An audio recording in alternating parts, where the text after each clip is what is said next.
శ్రీకృష్ణ పరబ్రహ్మణే నమః. శ్రీ గురుభ్యో నమః. శ్రీమాత్రే నమః. శ్రీ గణేశాయ నమః.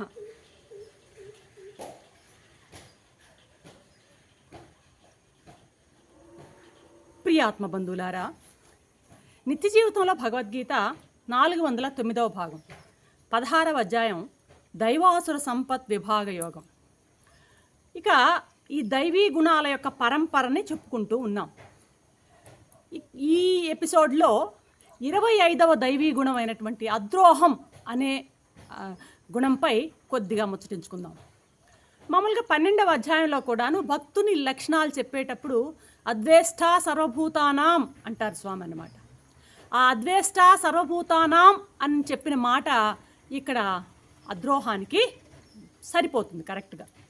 అంటే నో హేట్రెడ్, విత్ ఏ యొక్క ప్రాణిని కూడాను ద్వేషించకుండా ఉండడం అన్నమాట. విశ్వాసఘాతం లేకుండా, ప్రాణిద్రోహం చేయకుండా ఉండడాన్నే అద్రోహము అని అంటారనమాట. మామూలుగా మన సామెతల్లో ఉంటాయి కదా, చెరపకురా చెడేవు అంటుంటారు. మరి ఇక్కడ ఏంటంటే అద్వైత భావనని సాధకుడైన వాడు బాగా పుణికిపుచ్చుకున్నట్లయితే, ఏమిటి అద్వైత భావం? సర్వత్రా వ్యాపించి ఉన్నది ఆత్మే కదా, ఆత్మ తప్ప మరొకటి ఏదీ లేదు కదా అన్నటువంటి ఆ గట్టి దృఢమైనటువంటి ఆ యొక్క ఆత్మ భావనలో, సర్వాత్మ భావనలో, ఏకాత్మ భావనలో ఉన్నవాడికి ఇప్పుడు చెరపబడేవాడెవడు, చెరిపేవాడెవడు? చెరపబడేవాడి ఆత్మ, తన ఆత్మ రెండు ఒకటే వీడి దృష్టిలో. కాబట్టి వాడు ఒకరిని చెరపాలని ప్రయత్నిస్తే వాడు చెడినట్టే. ఎందుకంటే వాడిలో ఉన్న ఆత్మ, తనలో ఉన్న ఆత్మ రెండు ఒకటే కాబట్టి అన్నమాట. అంటే దీని ద్వారా మనకేమర్థమవుతుంది? పరవంచన అంటే ఇతరులను వంచన చేయాలనుకోండి మనం ప్రయత్నిస్తే అది ఆత్మవంచనే అవుతుంది. ఇది మన యొక్క ఈ హైందవ ధర్మం ఇచ్చేటువంటి గొప్ప బలం అన్నమాట. నువ్వు ఎవరికైనా ద్రోహం చేయాలని తలిచావు అంటే నీకు నువ్వు ద్రోహం చేసుకున్నట్టే లెక్క అన్నది మౌలికమైనటువంటి అంశం ఇక్కడ మనం అర్థం చేసుకోవాల్సింది. ఇతరులను వంచన చేస్తున్నావు అంటే నిన్ను నీవు వంచన చేసుకున్నట్టే. ఇతరులకు ద్రోహం తలపెట్టావు అంటే నీ ఆత్మద్రోహమే, నీకు నీవు ద్రోహాన్ని తలపెట్టుకున్నట్టే. కేవలం ఈ విషయం కేవలం మనుషుల పట్ల మాత్రమే కాదు, పశుపక్షి క్రిమి కీటకాదుల పట్ల కూడాను ఎక్కడా కూడాను ఇదే రకమైనటువంటి భావాన్నే మనం అనువర్తింప చేయాలి అన్నది స్వామి యొక్క ఉద్దేశం అన్నమాట. మనం కేవలం మా మనుషుల పట్లే కాదు, పశుపక్షి క్రిమి కీటకాది జాతులను కూడాను ఎవరిని కూడాను ద్వేషించకుండా ఉండాలి. అది ఇక్కడ శ్రీకృష్ణుని యొక్క సందేశం అన్నమాట. వాసుదేవ సర్వమితి అనేటువంటి ఆ భావాన్ని, ఆ వాక్యాన్ని బాగా శీలించాలి అన్నది కృష్ణుని యొక్క ఉద్దేశం అన్నమాట. అంటే మామూలు వాసుదేవ సర్వమితి, సర్వము వాసుదేవమయం అనేటువంటి భావన ఉన్నట్లయితే దేన్ని ద్వేషిస్తాం మనం? ఎవరిని ద్వేషించమన్నమాట.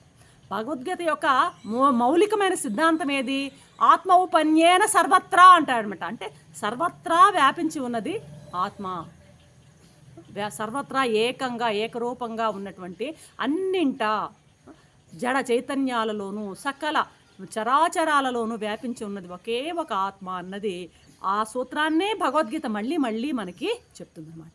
కాబట్టి నీ ఆత్మే సర్వత్రా ఉంది.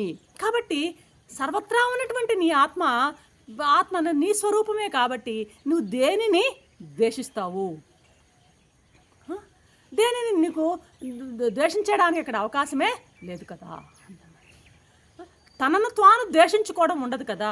ఉదాహరణకి ఏదో తింటూ ఉన్నప్పుడు నాలుక పళ్ళ కింద పడింది, టీత్ దంతాల కింద పడింది, అది గాయమైంది.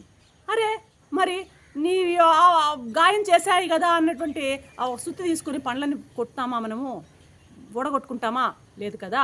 కాబట్టి సర్వత్రా ఉన్నది నీవే అయినప్పుడు దేనిని ద్వేషిస్తావు అన్నది ఇక్కడ చెప్పబోతున్నటువంటి మౌలికమైనటువంటి సత్యం అన్నమాట.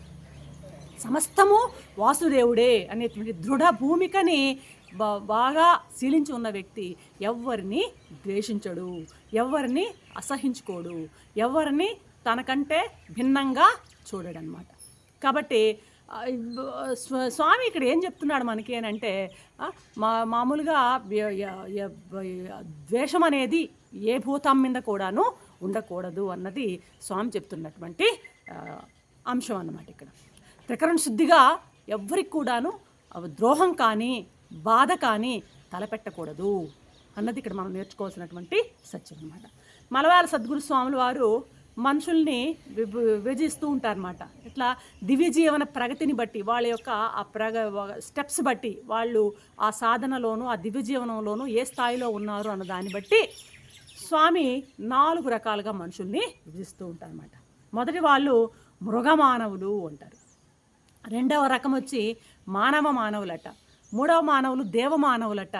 4వ మానవులు బ్రహ్మ మానవులు అంటున్నారు అన్నమాట. ఈ రకమైనటువంటి ఈ విభజన ఆధ్యాత్మిక తత్వ స్థాయిని బట్టి, వాళ్ళ యొక్క ఆధ్యాత్మిక తత్వం ఏ స్థాయిలో ఉందో ఆ స్థాయిని బట్టి చేయడం జరిగింది స్వాముల వారు. మృగావస్థలో ఉన్నటువంటి వాడు ఏం చేస్తాడంటే దేన్ని ప్రేమించడట. మానవావస్థలో ఉన్నవాడు ఏంటంటే తన బంధువుల్ని, తన వాళ్ళ రక్త సందీకుల్ని, తన అనుకున్న వారిని మాత్రమే వాడు ప్రేమిస్తాడట. దేవతా అవస్థలో ఉన్నవాడు ఏంటంటే 84 లక్షల జీవరాశులు అన్నింటినీ సమంగా ప్రేమిస్తాడట. ఇక ఈ బ్రహ్మ లేక ఈశ్వర మానవులు అంటున్నా కదా 4వ తరగతి, వీరైతే సకల జంతు జాతులు, చెట్లు, చేమలు, మొత్తం సృష్టిలో ఉన్నటువంటి సకల చరాచర చరాచర శ్రేయోభిలాషి అంటారు కదా మన మలయాళ స్వాముల వారిని. ఆ విధంగా చరాచరాలన్నింటినీ సమంగా ప్రేమిస్తాడనమాట.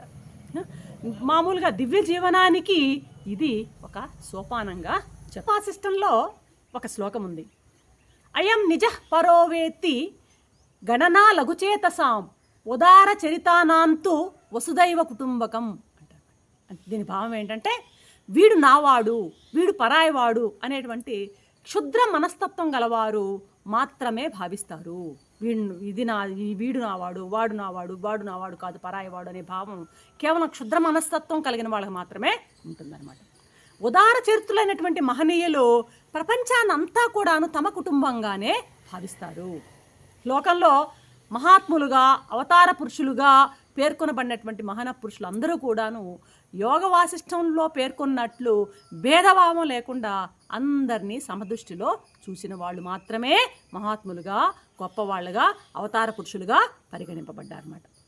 సర్వ వేదాల సారం కూడాను సమబుద్ధే. అసలు గీత చెప్పేదంతా కూడా సమ అనేటువంటి వాడిని వాడుతూనే ఉంటుంది భగవద్గీత. కాబట్టి వేదసారం అంతా కూడా సమబుద్ధే.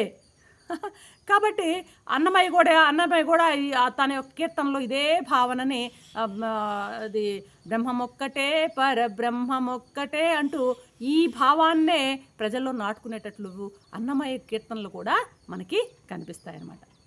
ప్రస్తుతం మన సమాజంలో విస్తరించి ఉన్నటువంటి ఈ కుల కాలుష్యము, వర్గభేదాలు, ఇవన్నీ కూడా ప్రాంతీయతత్వాలు, ఇవన్నీ ఉన్నటువంటి అవకరాలన్నీ కూడాను మనం ఈ అద్వేష్ట అనేటువంటి ఈ భావాన్ని గన బాగా అలపరుచుకున్నట్లయితే అన్నీ సమసిపోతాయి అన్నది కృష్ణుని యొక్క ఆకాంక్ష అన్నమాట.